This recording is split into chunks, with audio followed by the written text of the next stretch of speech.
గజ్వేల్ పట్టణంలో double bedroom లబ్ధిదారుల ఆందోళన. గత ప్రభుత్వంలో లక్కీ డ్రా పద్ధతిలో 1100 మందికి డబుల్ బెడ్రూమ్ ఇండ్లకు అర్హులుగా గుర్తించిన బీఆర్ఎస్ ప్రభుత్వం 8 నెలలు గడిచినా ఇప్పటి వరకు లబ్ధిదారులకు డబుల్ బెడ్రూమ్ కేటాయించకపోవడంతో ఆందోళనకు దిగిన బాధితులు తక్షణమే తమకు డబుల్ బెడ్రూమ్ ఇండ్లు ఇవ్వాలని డిమాండ్ చేస్తూ స్థానిక అంబేద్కర్ విగ్రహం వద్ద రాస్తారోకో చేపట్టిన బాధితులు.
అంటే చెప్పలేను 30 ఏళ్ల నుంచి కూడా కిరాయి కొంటున్నాం. తెలంగాణ ప్రభుత్వం వచ్చి 10 సంవత్సరాలలో మేము ఇస్తాము అని డబుల్ బెడ్రూమ్లు కూడా హామీ ఇచ్చారు. ఆ 10 సంవత్సరాల నుంచి కూడా ఒక్కసారి కూడా ఒక సంవత్సరం కూడా ఒకరు కూడా పంపిణీ చేయలే. అదేవిధంగా మన ఎలక్షన్లు ఎన్నికలు కూడా వస్తున్న సందర్భంగా కూడా వేస్తాం ముఖ్యమంత్రి గెలవని రాగానే తెల్లారే ఇస్తా అని మరి తెలంగాణ అధికారులు ఇవ్వడం జరిగింది. అప్పటి నుంచి లాటరీ ఎవరి సమక్షంలో తీసిందంటే మన కలెక్టర్ గారి ఆధ్వర్యంలో తీయడం జరిగింది. అది మెజిస్ట్రేట్ ఆధ్వర్యంలో తీసింది కాబట్టి మేము నెల తర్వాత ఇస్తున్నారు. ఇప్పటికీ 11 నెలల నుంచి కూడా ఇప్పటి ఈ మధ్యలోనే నెల కిందనే తీశారు. ఎన్నికల ముందు అప్పుడే తీసి ఒకటే రోజు అప్పుడే తీసి అప్పుడే ఇచ్చారు. మరి 11 నెలలు అవుతుంది. మాకు ఇవ్వకపోవడం కారణం ఏంది? ఎవరైనా చనిపోతే రోడ్డు మీద వేసుకొని ఏడవలసి వస్తున్నది. మా గజ్వేల్ డబుల్ బెడ్రూమ్ పరిస్థితి మరి ఈ పరిస్థితి ఉన్నది. మరి పాలకులకు అర్థమైతే లేదా? ముఖ్యమంత్రి ఉన్నాడు, మాకు 10 ఏళ్ల ముఖ్యమంత్రి ఉన్నాడు కేసీఆర్. మరి ఆ 10 ఏళ్ల ముఖ్యమంత్రి మేము చేసినాం? మా కన్నీటి పది ఒక్కరైనా అర్థమైందా? లేదు. మేము గెలవంగానే ఇస్తాను. గెలిచిండా ఆయన? ఇప్పుడే కాదు, అప్పటికి దగ్గరికి రానియలేదు. మా డబుల్ బెడ్రూమ్ల కదా ఇప్పుడు ఓడిపోయి మాజీ ముఖ్యమంత్రి అయినా కూడా ఇప్పుడు కూడా రానియడం లేదు. 3 రోజుల క్రితం హరీష్ రావు దగ్గరికి వెళ్ళాము. చైర్మన్ కూడా వచ్చారు, గజ్వేల్ చైర్మన్. పొద్దు నుంచి సాయంత్రం దాకా ఉంటే హరీష్ రావు తీసుకొని పో అన్నాడు. అంతే. ఆయనకు విలువేలే. మాకు కుక్కలాగా ఆయన కూడా చీపేసుకొని పోతే చైర్మన్ మా కోసం కుక్కలాగా పోయింది చీపేసుకొని పోతే అంటే ఎవరికి వెళ్ళే హరీష్ రావు కూడా అంటే మేము మనుషులం కదా మీయేనా? అదట్టి నీ సిద్ధిపేటలే నన్ను హరీష్ రావు మాది కాదా? పట్టించుకోడా? ప్రభుత్వం మాదే ప్రభుత్వము. తెలంగాణ మొత్తం పేదలకు మేమే ఉన్నామే. పేదల ప్రభుత్వం ఏది చెప్పు? ఆ పేదలు చూడు, ఒక్కొక్కరి గోస చూడు. భర్త చనిపోయి పిల్లలతోటి కిరాయి కట్టుకోలేకుండా ఏడుస్తున్నారు ఒక్కొక్కరు. 30 ఏళ్ల నుంచి ఇదివరకు కూడా ఇందిరాగాంధీ పీరియడ్ లో సర్టిఫికెట్ ఇచ్చినటువంటి కేఆర్ ప్రభుత్వం వచ్చి క్యాన్సిల్ చేసింది. ఇప్పుడు మళ్ళా మన కాంగ్రెస్ ప్రభుత్వం వచ్చింది. కాంగ్రెస్ ప్రభుత్వం ఒకటి అంటున్నది నర్సారెడ్డి అట పిటిషన్ వేసిండట. అది నోడల్ ఆఫీసర్ చెప్పిండు. అందరికీ ఇళ్ళున్నలకి ఇచ్చిన అని నోడల్ ఆఫీసర్ చెప్పిండు. ఆయనకు పంపినారు. కోర్టు ద్వారా 3 రోజులు వస్తుందట. పర్సనల్ గా ఎమ్మెల్యే మాజీ నర్సారెడ్డి ఆయనకు నోడల్ ఆఫీసర్ కు పంపించిండు. ఆయన లెటర్ చూపించుడు.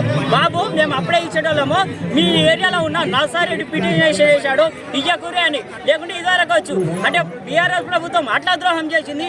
ఇప్పుడు వచ్చిన ఈ కాంగ్రెస్ ఇట్లా ద్రోహం చేస్తుంది. అంటే మేము పార్టీ వాళ్ళంగా లేకుంటే మా ఓట్లు కావా? మేమేంది? మేము మనుషులం కాదా?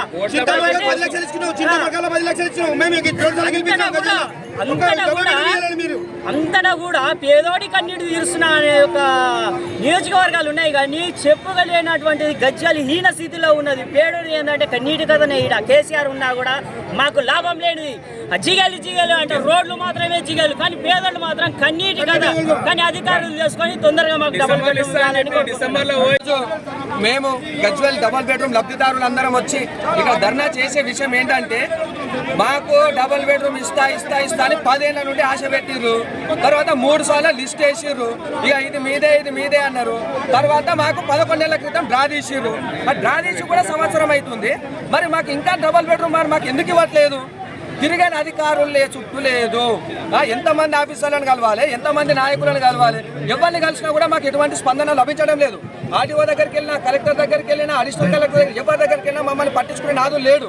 తిరిగి యాస్ట్ వస్తుంది. డబుల్ బెడ్రూమ్ ఇచ్చే ముందు కూడా అట్లే తిరిగినాం కావాలని. లాటరీలు వెళ్ళినాక కూడా ఇప్పుడు ఇట్లే తిరుగుతున్నాం. ఇంకా ఎన్ని సంవత్సరాలు తిరగాలి? ఆ డబుల్ బెడ్రూమ్ శిథిలావస్థలకు చేరుకున్నాయి. కూలిపోయేటట్టు అవుతున్నాయి అవి. వాళ్ళు మల్లన సాగర్ ముప్పు మాటలను పెట్టారు. వాళ్ళు ఒక్కరు ఉంటేనే వాళ్ళందరూ ఖాళీ చేసి వెళ్ళిపోయారు. మేము చూపిస్తాం. కాకపోతే ఎన్ని ఖాళీ ఉన్నాయి మేము చూపిస్తాము. మొత్తం ఖాళీ చేసి పెట్టిపోతారు. పడబడుతున్నాయి, ఇల్లు కూలిపోతున్నాయి. మాకు ఇస్తారన్నా మేము కిరాలు కట్టుకునే బాధ తప్పదు కదా. మేము ఇంకెన్ని రోజులు బాధపడాలి మేము? ఇంకా మాకు ఇప్పుడు ఏ అధికారి వచ్చి మాకు ఏం హామీ ఇస్తాడో ఇచ్చి మా పట్టాలు, మా ఇల్లు మాకు ఇప్పుడు ఇచ్చే వరకు మేము ఇక్కడ నుండి కదిలే సమస్య లేదు.